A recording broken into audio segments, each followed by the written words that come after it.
ভারত বাংলাদেশ সীমান্ত এলাকায় ঘাঁটি গেড়ে থাকা বাংলাদেশি অনুপ্রবেশকারীকে গ্রেফতার করল পুলিশ।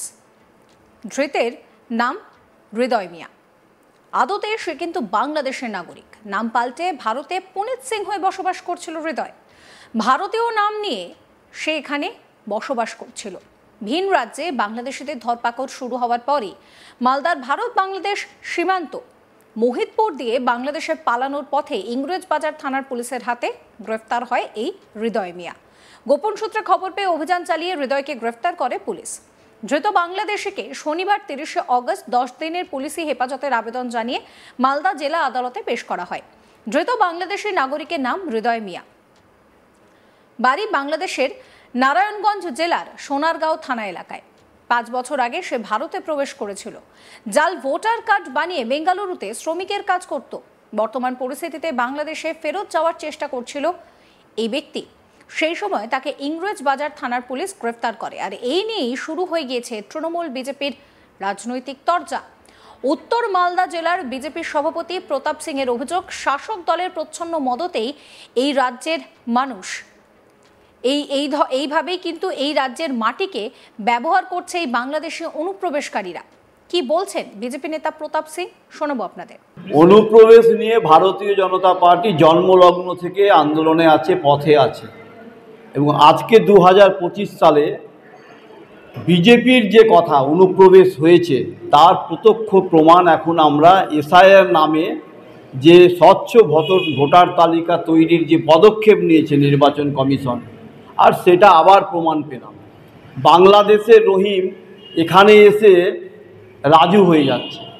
আবার যখন ধরপাকড় হচ্ছে বাধ্য হয়ে ভয়ে তারা সত্যি কথাটা বলছে, এবং সমস্ত কিছু অনুপ্রবেশের কারীদের যা যা কাগজপত্র তার পীঠস্থান হয়েছে মালদা জেলার কালিয়াচক সহ, এবং এর পিছনে তৃণমূল কংগ্রেসের সমস্ত স্তরের নেতাদের প্রত্যক্ষ মদতে এটা সম্ভব হচ্ছে।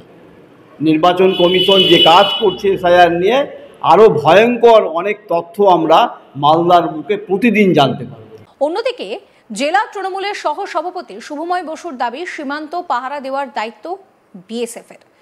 আর যে বাংলাদেশিকে গ্রেফতার করেছে তাকে কিন্তু এই রাজ্যের পুলিশে গ্রেফতার করেছে। তৃণমূল নেতা শুভময় বসু কি বলছেন শোনাবো। অমিত শাহ স্বরাষ্ট্রমন্ত্রীর আওতাধীন বিএসএফ পশ্চিমবাংলায় যত অনুপ্রবেশ হচ্ছে তার জন্য দায়ী। রাজ্য সরকারকে কোনোভাবেই বিজেপি দায়ী করতে পারে না। বিজেপির নিজের শাসিত রাজ্যগুলো দেখুক, সেখানকার অনুপ্রবেশ তারা আটকাক। আর ইংরেজবাজার থানার পুলিশ, মালদা জেলার পুলিশ, পশ্চিমবাংলার পুলিশ এই বাংলাদেশিকে ধরেছে। সুতরাং কোনো বিদেশি নাগরিক যদি পশ্চিমবাংলায় লুকিয়ে থাকার চেষ্টা করে, পশ্চিমবাংলার পুলিশই তাদেরকে খুঁজে বের করবে এবং যথাযোগ্য শাস্তি দেবে। এই নিয়ে আমার কলিগ মিল্টন পাল একটি রিপোর্ট দিয়েছেন, সেই রিপোর্ট রইল আপনাদের জন্য। বাংলাদেশের হৃদয় মিয়া ভারতবর্ষে এসে হয়ে গেল পুনিত সিং। দীর্ঘদিন ধরেই মালদার যে স্থলবন্দর রয়েছে ভারত বাংলাদেশ সীমান্তবর্তী মোহিতপুর এলাকা, সেখানেই ঘাঁটি গেড়েছিল। যদিও এই ঘটনার পর এই হৃদয় যে মিয়া রয়েছেন তাকে গ্রেপ্তার করেছে পুলিশ, কেননা তিনি বাংলাদেশি। সেখানে অর্থাৎ এই স্থলবন্দর যে মোহিতপুর রয়েছে সেই মোহিতপুর এলাকাতে এসে দীর্ঘদিন ধরে ঘাঁটি গেড়েছিলেন। যদিও পুলিশি জেলায় তিনি স্বীকার করে নিয়েছেন তার বাড়ি বাংলাদেশে, এবং এরপরেই ঘটনার তদন্ত শুরু করে পুলিশ। তবে পুলিশ সূত্রে যেটা জানা গিয়েছে যে এই ব্যক্তি ওই এলাকায় অর্থাৎ এই মোহিতপুর এলাকায় দীর্ঘদিন ধরেই বসবাস করছিলেন। এদিন সন্দেহভাজনভাবে ওই এলাকায় ঘোরাফেরা করছিলেন, এবং ঘটনার খবর পেয়ে পুলিশ সেখানে যান এবং এই ব্যক্তিকে গ্রেপ্তার করে পুলিশ। গ্রেপ্তার করে তদন্তও শুরু করে। জানা গেছে যে গত 10 বছর আগে তিনি এই ভারতবর্ষে এসেছিলেন, এবং দীর্ঘ সময় তিনি এই ভারতবর্ষে ছিলেন এবং ভারতবর্ষের বিভিন্ন রাজ্যে তিনি কাজ করতে যেতেন, এবং পরবর্তী সময় তিনি বাংলাদেশেও ফিরে গেছেন, আবার সে ভারতবর্ষে ফিরে এসেছেন। এরপর তিনি এই যে মোহিতপুর স্থলবন্দর রয়েছেন সেই স্থলবন্দরে দীর্ঘদিন ধরে ঘাঁটি গেড়েছিলেন। এরপরে পুলিশ খবর পেয়ে পুলিশ সেখানে গিয়ে তাকে গ্রেপ্তার করেছে। তবে এর সঙ্গে আরও কারা কারা এসছে বা কারা কারা এসেছিল বা কারা এসে এখানে কাজকর্ম করছে সেটারও তদন্ত শুরু করেছে পুলিশ। যদিও যেটা জানা যাচ্ছে যে এই স্থলবন্দর যে রয়েছে এই মহদীপুর সীমান্ত, এখান দিয়ে কিভাবে তারা এখানে আসলো, এই নিয়ে যেরকম রাজনৈতিক তরজা শুরু হয়েছে। যদিও বিজেপির পক্ষ থেকে বলা হয়েছে যে সম্প্রতি এসআইআর শুরু হয়েছে, আর তার ভয়ে এই যারা অনুপ্রবেশকারী রয়েছে সেই অনুপ্রবেশকারীরা বিভিন্ন জায়গায় ঘাঁটি গেড়ে রয়েছে, আর যার ফলে এগুলো পুলিশ ধরছে। এবং যেটা জানা যাচ্ছে যে এর পেছনে প্রত্যক্ষ এবং পরোক্ষভাবে মদত দিচ্ছে এই শাসক দলের নেতাকর্মীরা। ছোট থেকে বড় সমস্ত নেতারাই তাদেরকে মদত দিচ্ছে, আর সেই কারণে এই অনুপ্রবেশকারীরা এই ভারতবর্ষে এসে ঘাঁটি গাড়তে শুরু করেছে। বিজেপি প্রথম থেকেই এর বিরুদ্ধে আন্দোলন জারি করেছিল, আন্দোলন কথা জানিয়েছিল। এই আন্দোলন তীব্রতর হওয়ার কারণে এই অনুপ্রবেশকারীরা আস্তে আস্তে ধরা পড়ছে, আরও ধরা পড়বে বলে তারা আশাবাদী। পাশাপাশি তৃণমূলের পক্ষ থেকে বলা হয়েছে যে সীমান্ত এলাকা রক্ষা করে বিএসএফ, স্বাভাবিকভাবে এই অমিত শাহর যে ফোর্স, তাদেরকেই এই অনুপ্রবেশ রুখতে হবে। তারা কি করছেন, তারা কেন রুখছেন না? শুধু শুধু রাজ্য সরকারের ওপর যে অভিযোগ করা হচ্ছে সেটা ঠিক নয় মোটেই। যদিও এই ব্যক্তিকে গ্রেপ্তার করেছে রাজ্য পুলিশের পুলিশ, যে যারা রয়েছেন এর সঙ্গে যদি আরও কেউ জড়িত থাকে সেটা তদন্ত করে পুলিশ গ্রেপ্তার করবে।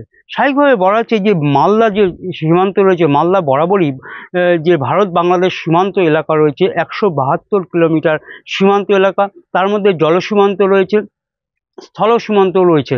স্বাভাবিকভাবে এই যে সমস্ত সীমান্ত এলাকা রয়েছে সেই সমস্ত সীমান্ত এলাকা দিয়ে কিভাবে এই অনুপ্রবেশ ঘটছে সেটাও প্রশ্ন শুরু হয়েছে। স্বাভাবিকভাবে যে এই শুধু পশ্চিমবাংলা নয়, আশেপাশের বিভিন্ন এলাকা থেকে বিভিন্ন জায়গায় এসআইআর শুরু হয়েছে, এবং এই এসআইআর ফলে বিভিন্ন জায়গায় বিভিন্ন রকম অনুপ্রবেশকারী ধরা পড়ছে। এখানেও সেই রকম অনুপ্রবেশকারী ধরা পড়ছে। স্বাভাবিকভাবে মনে করা হচ্ছে মালদা এবং পাশাপাশি যে মুর্শিদাবাদ রয়েছে সীমান্ত এলাকা, এই সীমান্ত এলাকা যথেষ্টই নজরে রয়েছে যে যারা অনুপ্রবেশকারী হয়ে এখানে রয়েছেন তাদের বিরুদ্ধে। স্বাভাবিকভাবে পুলিশ যেরকম তদন্ত করছে, কেন্দ্রীয় বাহিনী তদন্ত করছে, ইতিমধ্যেই আবার নির্বাচন কমিশন যে তার যে তল্লাশি বা ভোটার লিস্ট তৈরি করার প্রক্রিয়া, সেই প্রক্রিয়াও স্বাভাবিকভাবে শুরু করেছেন। স্বাভাবিকভাবে এলাকায় আতঙ্ক রয়েছে, যারা অনুপ্রবেশ করে এই ভারতবর্ষে এসে অবৈধভাবে বসবাস করছে তাদের বিরুদ্ধে আইনত যেরকম ব্যবস্থা হচ্ছে, তেমনি এই অনুপ্রবেশকারীরা কোথায় কোথায় গিয়েছে, কিভাবে তারা বিস্তার করেছে, কোথায় কোথায় কাজকর্ম করেছে, শুধু কি শ্রমিকের কাজ করতে এসছেন না অন্য কোনো কাজ করছে, সেগুলো বিষয়ে যেরকম তদন্ত করে দেখছেন। আর সেই কারণে এই ধরনের এক বাংলাদেশি এই মালদার যে মহদীপুর সীমান্ত রয়েছে সেই সীমান্ত এলাকার যে মহদীপুর এলাকা রয়েছে সেই এলাকা থেকে গ্রেপ্তার করেছে পুলিশ। গোটা ঘটনার তদন্তও শুরু হয়েছে। সমস্ত খবরের আপডেটের জন্য আপনাদের নজর থাকুক আজ তাক বাংলায়। চ্যানেলটিকে সাবস্ক্রাইব করবেন, নোটিফিকেশন পেতে বেল আইকনে ক্লিক করবেন, ফলো করতে ভুলবেন না আজ তাক বাংলার হোয়াটসঅ্যাপ চ্যানেলও।